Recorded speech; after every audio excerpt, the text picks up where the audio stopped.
Top quality और consistent performance के लिए सिर्फ सिल्वर पंप्स एंड मोटर्स, नाम याद रखना। આમ તો વિદેશ જવાનું સપનું બધાનું હોય છે અને તેને પૂરું કરવા માટે તેની પાછળ લાખો કરોડો રૂપિયા પણ ખર્ચી દેવામાં આવતા હોય છે, પણ જ્યારે આ જ લાખો કરોડો રૂપિયા એક ઝાટકે ડૂબી જાય ત્યારે વિદેશ જવાનું સપનું તો છોડો, રસ્તા પર આવી જાય માણસ। આ વાત એટલા માટે છે કારણ કે દર્શન પટેલ નામના વ્યક્તિ સાથે આવું જ કંઈક થયું છે। તેમના 2.70 કરોડ રૂપિયા પાણીમાં ફરી વળ્યા અને તેના પાછળનું કારણ કોઈ એજન્ટ નહીં, તેમનો જ ભાણિયો નીકળ્યો। નમસ્કાર, આજની ક્રાઇમ કહાની સાથે હું છું ખુશ્બુ પંડ્યા।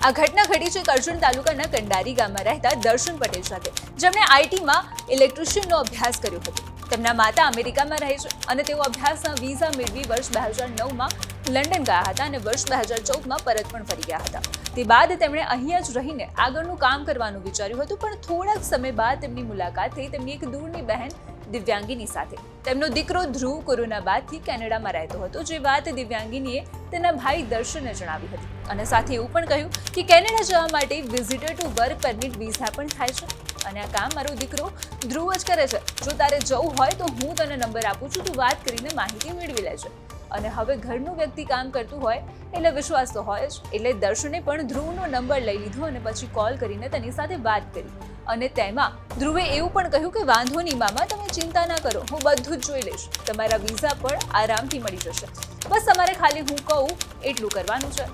હવે ભાણિયાએ જે વાત કરી તેના પર મામાએ તો વિશ્વાસ કરી લીધો અને ભાણાના કહ્યા અનુસાર 15,000 રૂપિયા ટ્રાન્સફર કરી દીધા અને ધીરે ધીરે જેમ ધ્રુવ કહેતો ગયો તેમ અલગ અલગ સમયે ઓનલાઈન ટ્રાન્ઝેક્શન પણ કરતા રહ્યા।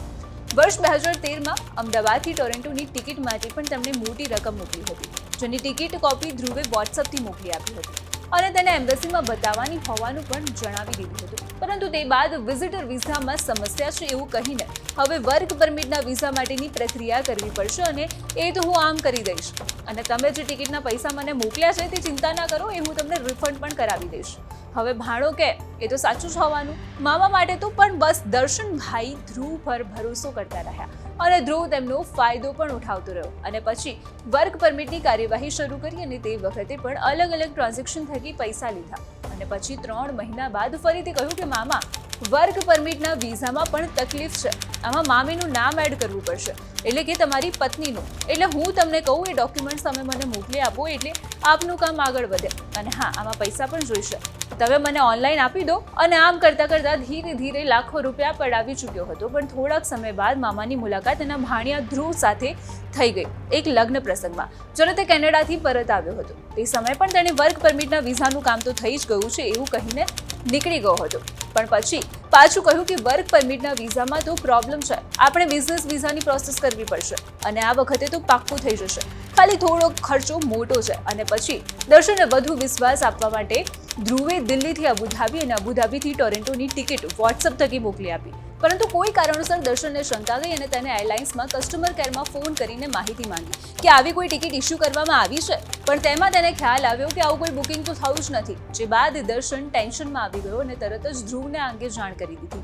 અને તે વખતે પણ ધ્રુવે કહ્યું કે આ ટિકિટ તો એમ્બેસીમાં મૂકવા માટે ખોટી બનાવડાવી હતી, તમે ચિંતા ના કરો, પણ છેલ્લે બધાથી કંટાળીને દર્શને ફાઇલ બંધ કરી દીધી અને અત્યાર સુધી ચૂકવેલા નાણાં પરત લેવાનું નક્કી કર્યું। પણ હવે નાણાં પરત આવે કઈ રીતે, કેમ કે ધ્રુવ તો અત્યાર સુધી પૈસા ફોકટનો જ પડાવી રહ્યો હતો, પણ જ્યારે દર્શને ફાઇલ બંધ કરીને પૈસા પરત માંગ્યા તે વખતે પણ ધ્રુવે ખાતરી આપી કે તેમના પૈસા તેમને પાછા મળી જશે અને તે બાદ ધ્રુવના ફાધરનું મૃત્યુ થતાં તે ઘરે પરત આવ્યો હતો અને તે વખતે પણ તેણે તેની ખાતરી આપી હતી કે આપી દઈશ પૈસા, પરંતુ દર્શનને વિશ્વાસ ન હોવાથી તેની પાસે લખાણ લીધું, પણ તે બાદ ફોન રિસીવ કરવાના બંધ થઈ ગયા, કોઈ જવાબ ન મળ્યો અને અંતે કંટાળીને દર્શને ધ્રુવ કુમાર પટેલ, દિવ્યાંગીની બહેન પટેલ અને મનાલીબેન પટેલ વિરુદ્ધ કરજણ પોલીસ મથકમાં ફરિયાદ નોંધાવી દીધી કે તેમના સાથે 2.76 કરોડ રૂપિયાની છેતરપિંડી કરવામાં આવી હતી, જે બાદ પોલીસે ગુનો દાખલ કરીને કાયદેસરની કાર્યવાહી પણ હાથ ધરી હતી અને આરોપીને પકડવાની તજવીજ પણ હાથ ધરાઈ હતી, કેમ કે આરોપી કેનેડામાં સ્થિત હતો।